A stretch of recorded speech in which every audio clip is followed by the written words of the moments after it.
Who's the letter from, McGee? Government. Some general, it says on the envelope. Oh, no, they can't draft you again. Oh, the heck they... Yes, it's Fibber, McGee, and Molly.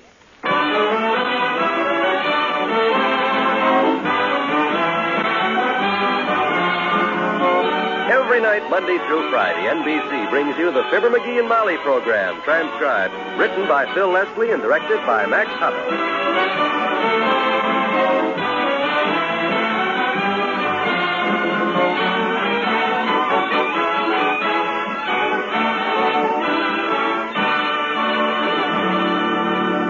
Knowing what to do when accident or illness strikes your family is mighty important. The Red Cross trains millions of Americans each year in first aid, water safety, home nursing, and as volunteer nurses' aides. This training enables you to help the victim of an accident or to care for a member of your family who is ill. Volunteer nurses' aides assist professional nurses in hospitals and clinics, in blood centers, and with mobile blood collection units. This help requires skill. It is through the Red Cross that you and your neighbor can get that skill, can get that training. Through the Red Cross, you can answer the call of your family and your community. Help make this training possible. Give through the Red Cross Fund. Well,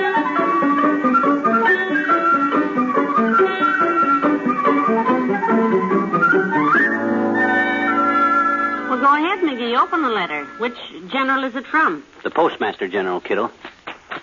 And if he's beefing about my box rent being overdue again, he can just go... Oh, well, listen to this, Molly. Says, Dear Taxpayer. They can say that again. Yeah. Says your new administration is conducting a survey of the Postal Department to learn whether you, the taxpayer, are getting the proper service. That's what I like about new administrations. They're always so friendly, aren't they? Yep. Says we are asking you, the taxpayer, whether you consider the postal service in your area satisfactory or not. Your prompt reply will help us settle the 7, so forth and so on, and signed Postmaster General. Well, bless their little political hearts. Write and tell them everything is just dandy and to let us know if they have a sale on airmail stamps. Boy, oh boy, how do you like that? Our own government asking me for advice. I hope they know how far their necks are out. Oh, boy, will I give it to them. I'll write them guys a letter that'll melt the bronze plaques off of every post office from Peoria to Punxsutawney, PA. I'll knock them out a nasty note that'll wake up the dead letter office. I wouldn't be... I'll blow the lid off the whole dad-ratted postal department. That's what I'll blow the lid off the whole. Why? Why? What do you mean, why? The post office wrote and asked me what do I think of the service, didn't they? Naturally, I'm going to write them the dirtiest, most insulting letter I can think up. Why? Look, maybe you don't understand, my dear. This is the government. Nobody ever writes anything nice to the government. They want to know what I think of the Postal Service, so Now, look, McGee, let's face it. Our mail service is just wonderful, and you know it. Every morning, come rain, snow, or stray dogs, that mailman climbs our front steps to bring you a circular or a postcard or a gas bill. And if he hasn't any mail for you, he rings the bell to apologize. Yeah. Fine thing, waking a customer up just to tell him he's got no mail. Well, any customer that has to be waked up at 10:30 in the morning doesn't deserve mail. Our postal service is just fine. Oh, yeah? You call it fine service last winter when I asked the mailman to mail a letter to Fred Nittany, and he says it isn't stamped, and I says, sell me a stamp, and he says I haven't got any with me, and he had to go clear back to the post office to get a 3-cent stamp for me, and when he come back with a stamp, he didn't even have change for a $20 bill. You call that service? Well, he finally just gave you the stamp, didn't he? Yeah, I believe he did at that. It was dirty, though. It had sleet and snow all over it. You're lucky it wasn't blood. If I'd have been that mailman... Hold it, Tootsie. Come in. Well, Mr. Oldtimer. Hello there, kids. Hi, daughter. Hi, Johnny. What's new? We were just discussing a letter McGee got. Yeah, you can give me your opinion on it, Old-Timer. What do you think about the U.S. mail? Well, now, I was just reading some statistics on that today, Johnny. Good, let's have them. Says the average U.S. male today is 2 inches taller than his grandpa was, weighs 160 pounds, and likes bebop, baseball, and girls. He spends an average... No. That's not the kind of mail we're talking about. We mean the post office. Oh, he likes to play that, too. The average U.S. male is... Hey, hold it. I'm trying to tell you I got a letter from the government asking me what I think about the mail service, the post office department. Oh, that post office. Well, now, that's a very fine institution, Johnny. That's what I keep telling him. I got a soft spot in my heart for the post office, kids. I never walk in there that it don't remind me of Papa. Your father? Was he a mailman or something? I never knew, Johnny. Papa left home when I was just a boy. Disappeared into the night. Every day after that, Mama used to go down to the post office. Oh, waiting for a letter, was she? Nope. She just went in to admire Papa's picture on the wanted posters. Had a very fine likeness of him, the gendarmes did. He ever come back home? Well, it was very interesting, Johnny. I got so sick and tired of looking at that bald puss of Papa's that I snuck in there one night with a charcoal and drew a big head of hair, a mustache, and a full beard onto him. That done it. What happened? Cops took a look at it the next morning, went out and arrested General Grant. Oh, for the love of you, Papa come home, and him and Mama lived happily ever after. And that's why I love the post office. So long, kid. So long.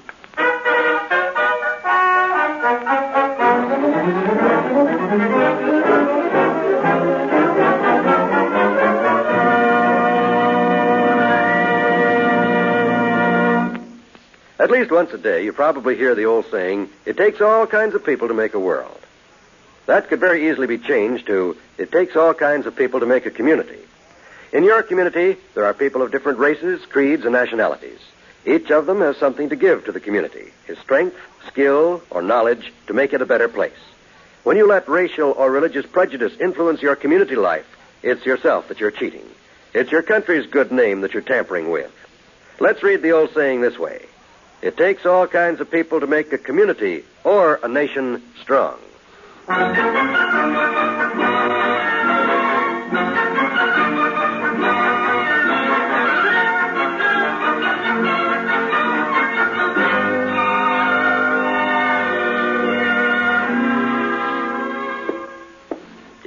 General Postmaster, General, write me a letter. Why don't you just sit down and write the Postmaster General and tell him the Postal Service is just fine? Oh, no. Not yet, kiddo. I'll think about it a while first. Well, I can't find anything to complain about, and neither can you. Well, I'll keep trying, though, till... Hey, what about that big hassle we had with them guys 3 years ago over the Christmas cards? Yeah, the Christmas cards. What about that, the Christmas cards? You mean the time we got them all out early in December? Yeah, New Year's Day rolled around and not one of our cards had been delivered, and I went down to that post office and... Oh. You found them in my overcoat, didn't you? I did that. Well, I'll think of something. All right, sweetheart, but don't write any poison pen notes till I get back. I've got to run upstairs and sort the laundry before the laundryman gets here. Okay, Tootsie. Ah, there goes a good kid. And generous to a fault. Here's the government just begging me to criticize them, and she wants me to pass up the chance to blast the daylights out of them, but by George, I'll stick... Come in. Hi, mister. Oh, hello there, Teeny. Oh, I'm glad to see you. What you doing, mister? What you doing? What, you anything? Oh, as a matter of fact, sis, I'm conducting an impartial survey among my neighbors as to the merits and the demerits of the United States Postal Service as represented locally. Answer yes or no. Well, I got a letter here from the Postmaster General, Teeny. They want to know if our mail delivery is okay. What do you think? Well, I think our mailman is just wonderful, mister. He's so nice. Yeah? Yeah. Every morning he goes to the house next door, and a pretty lady comes to the door, and he gives her a letter, and then he gives her a big kiss. Aha! Now I got him. Now. You mean to tell me the mailman kisses all the women down the block? Oh, no. Just the lady next door to us, the one he's married to. Oh, that one. Well, even so, that's not very official behavior. Yesterday, our mailman went to Willie Toops' house, and he rang the doorbell, and Willie came to the door, and Willie's dog ran out and bit him right on the veranda. Yeah? Did the mailman get sore? Oh, no, he just laughed like everything. The dog bit him and he laughed? No, the dog bit Willie. Oh, Willie. That silly dog. He always bites Willie. Yeah? He thinks Willie's a pork chop, I bet you. Yeah, well, there is a certain resemblance. But to get back to the mailman... His name is Mr. Gilman. Oh. Yeah, Gilman. Mm-hmm. And me and Willie always wait for him when he comes home from work because he plays Indian with us. Oh, plays Indian, huh? Yeah. Oh, that's nice.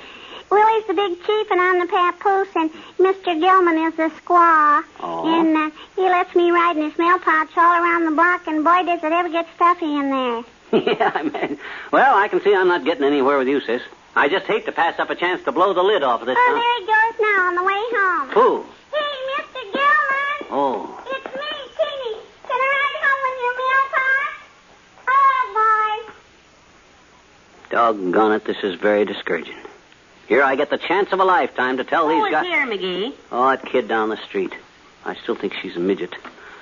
Doggone it, this is disgusting, Molly. 20 years I've been writing nasty letters to the government. Oh, at least 20 years, sweet. So now, for the first time in my life, the government asked me to criticize them. They begged me to criticize them, and I ain't been able to dig up a thing.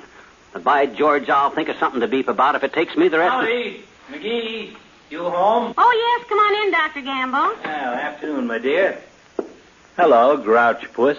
Hi, Blob. You gonna bowl with us tonight? Yeah. See, who's ahead of the bowling, Doctor, you or McGee? I am, of course. When it comes to any sort of physical contest with little mouse muscle, my dear, I am way out in front. You're way out in the back, too, Lord Bucket. And way out on both sides. And, hey, what do you find wrong with the Postal Service, Doc? Huh? Postal Service? Yeah, Postal Service. Give me the dirt. Do they lose your mail? Do they ever bring you packages of medicine busted all up? Does the mailman track mud in your office and flirt with your nurse? Have you seen my nurse? A good point. Hey, what brought all this on, anyhow? Well, himself here, like all taxpayers, I suppose, got a letter from the Postmaster General today asking him how the Postal Service is. Yeah, and I've been racking my brain all day, and frankly, I can't find a dad-ratted thing to beef about. Ain't that disgusting, Doc? I can see how you feel. It's a dirty, underhanded trick. That's what it is. Yeah. If they'd ask me what I think about taxes or about them chug holes on 14th Street or how do I feel about the price of groceries. But no, they got to ask me about the Postal Service. Oh, come on, give up, McGee. Answer the Postmaster General's letter. Come on now. Here's a pen. Okay, I know when I'm licked. Yeah, and I know how it hurts you to write something nice. Yeah, well, gee whiz. Dear Mr. Farley, I got your... Hey, wait a minute. Farley? That's what it says on the letter, stupid. James A. Farley, Postmaster General. Let's see that. Heavenly days, look at the date. Huh? Oh, my gosh. November 23rd, 1932. Great Scott. Oh, boy, oh, boy, oh, boy. Dear Mr. Farley, frankly, we find your mail delivery a little slow.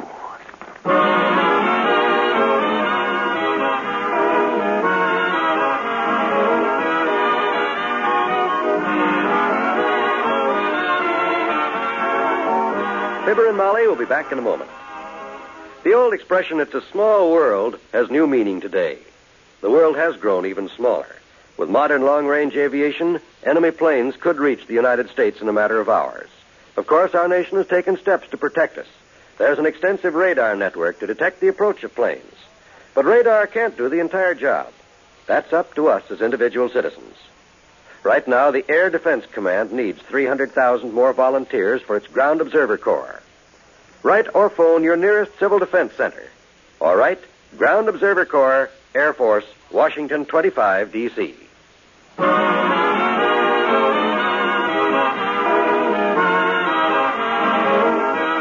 NBC has brought you the Fibber, McGee, and Molly program, transcribed with Bill Thompson as the old-timer and Arthur Q. Bryan as Dr. Gamble. The part of Teeny was played by Teeny. And here are Fibber and Molly to say... See you tomorrow night. Good night. Good night, all.